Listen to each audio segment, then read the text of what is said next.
dagaalka iyo nabadda raaxada iyo dhibtu nolosha ka mid Allah iska rabsado midna ma dhamaado midna maanta iyo adaa baritaa soo noqda saad sheegteen maanta waxaynu u diyaar garoobeynaa doorashooyinkii waa laba doorasho ay hawl baday mid waxa xisbiga tartan ku jira oo culays soo kordhay tii madaxtooyadu way joogtaa maanta dalkeenu cadu badan uu leeyahay marxalad adagna uu maraya gobolkan aynu deganahayna dagaal badan baa ka socda bariga dhexe waa aragtaa yaman waa aragtaa adduunyada xududta inay aad iyo aad ugu badan yihiin dhibaatooyinka iyo falqalalada sidaa darteed waxaan u baahanahay horta in loo midoobo midnimada qaranka difaaca qaranka iyo doorashooyin nabada doorashada waxaanu ka rabnaa doorashada waxaanu ka rabnaa inay qaranka wuxuu soo kordhiso in la helo dadka oo isku jeclaada aan isku nicin haddaynu ku culowno doorashada oo nin walba dantiisa dhan uga cararo oo siyaalo badan oo aan hagaagsanin loo dadka wax looga dhaadhiciyo eedaa waxa yeelanaya cidda dadka waaninaysa dadka ayaa waaniya dad badan baa ummadda waaniya culimada ugu horeysa hadday culimada qaarkood siyaasadda galaan ama ay horsadaan dadka siyaasad dee dhibaataa jiraysa waxaa ku xiga madax dhaqameedka oo dadku aad u dhageystaan iyagana waxaa laga rabaa inay dadka mideeyaan oo ay tusaan inay Soomaaliland qoys qurati oo wax la kala qaybqaybiya aanay ahayn yaa ku xiga dadka halabuur kale ama aftahamada loo yaqaan ilaahay dadka uu mid wax u badiyay waxa laga rabaa inay waanadooda iyo aftahamada ilaahay si gabay heesta noqoto inay dadka wax khayr leh oo soo jiida keenaan aanay keenin wax kale yiri taas waa waanagu maanta doorashada qabanayo ciidamada waxa weeye waxa tihiin mas'uuliyadda ugu weyn maanta ee Soomaaliland gacmihi ku jirta laakiin maalinta doorashada idinkiyo komishanka dalka mas'uula idinka shaqadii madaxweynaha soo wareegaysa qoraal laga doorashada laga amar qaadanaya iyagana loo fuliyay waxa ay noo tilmaamaan labadiina qolo xil weyn baa idin saaran waxa uu jeedaa doorashada guddiga doorashada wax alle waxa ay shaqo galiyeen baan ka hadlay toddoba qof la doortay ma dadka shaqada loo dhiibay ee gobolada loo diray ee goobaha loo diray haddii ay iyagu inta ay qaldamaan waxaan uga soo dhigtay weerar ruuxa nin waliba halkii loo diray wixii loo dhaariyay sharcigu sheegayo ilaahayna ku ogeeyo waan u qabtaa marka ninkaas hawsha loo diray ay ka arkaan dadku daacad iyaga ku aaminaya dadku abaalka waa gudaha qofka xaqiisa u sheega marka cilmiga wax laga rabaa hawsha uu wado guddiga doorashadu ina ku dulalaasaan isla markaana ahaysaan hawlihiina caadiga ahaa oo iyaguna maanta ka sii culus oo difaaca dalka iyo amniga gudaha way sii bilaabmeen hawshoodii labadaas loo taariikh ilaahay idinku waxa rajaynayaa inta waa inaynu si khayr la ugu doono idina dardaari maayo malaakan waxaan dhaawacayn uu ku yiri imaan qaranka konta sano rag waaweyn oo soo shaqeeyeen uu ku yiri kuwa ay xidigaha qaatay waa soo tababartay inta badan waxay baahan in ka warhaysay hawsha ciidamada ama ciidamada dhalay ama way u dhawaayeen ama wixii soo qabeenoo iyaga jeclaaba kolka dardaaran marihii waa la xusuusinaya labada hawlada culus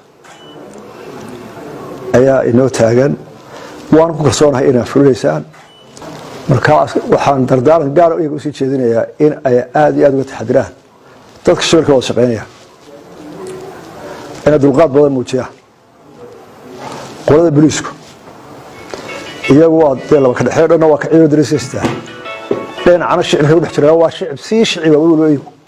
marka waa argamiir maanta iyana noqoto tu waxtarto oo aad iyo aad uga faa'iideysan midnimada iyo nabadda qaranka ciidamada waxa loo sameeyay waa nabadgelyo meel badan dambiilaa jooga nin wax duminaya jooga waxa laga argixan ma dagaalka iyo nabadda raaxada iyo dhibtu nolosha ka mid Allah iska rabsado midna ma dhamaado midna maanta iyo adaa baritaa soo noqda hadday wax dhacaana waanu hayna dad waay araga oo garanaya si loo handal gareeyo oo inaba yaraa askarta ana aad iyo aad ugu sheega argagaxna aan imanin waayo wax kastaa dhici kara taana in loo maskaxan loo diyaar garoobo tala laga hadlaan lahay ummaddiinu aad bay u kalsoontay ciidamadu aad baa ciidamada loo qadariya dhibaatooyinaa la ogyahay dhaawiciinaa la ogyahay hawsha xariya habeen ku jirtaan baa la ogyahay maantana tii un bay ka mid tahay xoogaan baanu ahay iyada shaqeeyaan dadkoodu kalsoon yahay maanta daari mayno laakiin waxaan is xusuusinay oo isu sharaxnay hawshu intay laag tahay iyo sida loo qabanayo tartamayaasha siyaasadda ee daneeya ama ha sharaxnaado ama ha taageero ama ha kuwa jaraadka ee analyska iyo faalada raadiya qora waxaa laga rabaa laga bilaabo wiigaa doorashada bilaabayso dadka wax dhiirigeliya oo walaaleeya oo mideeya in la wada mooyaane inaan wax fadqalala xaggaa dadka maskaxdooda laga abuurin aad iyo aad baan ku mahadnaqayaa sida waxaan u diyaar garowdeen ilaahay idinkii waa ku guulaysanaynaa doorashaduna tu khayr leh oo Soomaaliya horumarteen ku dhamaan doonta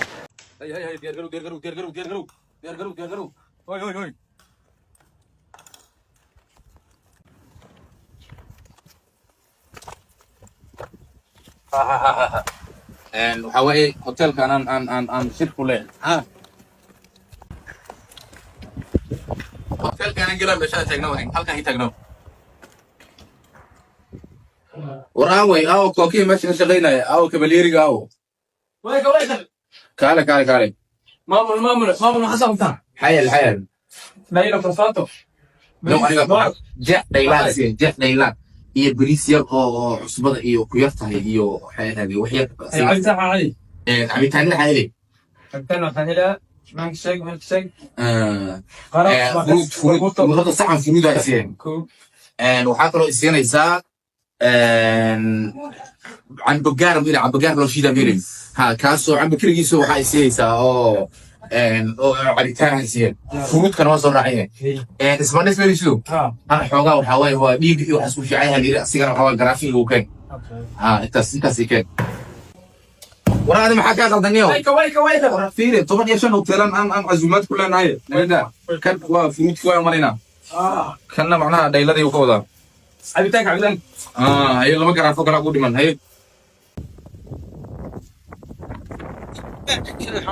أنا ساكن قرآن وسوي ذلك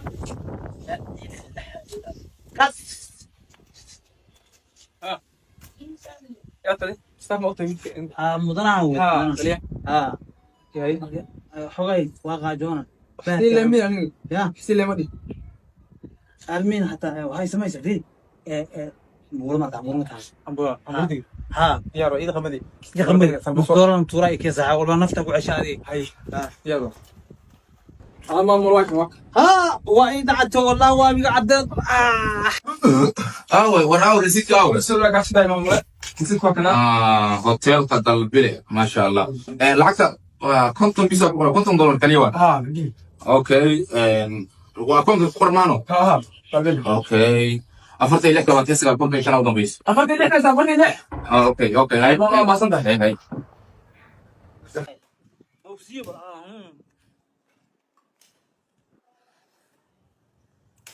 دير قرو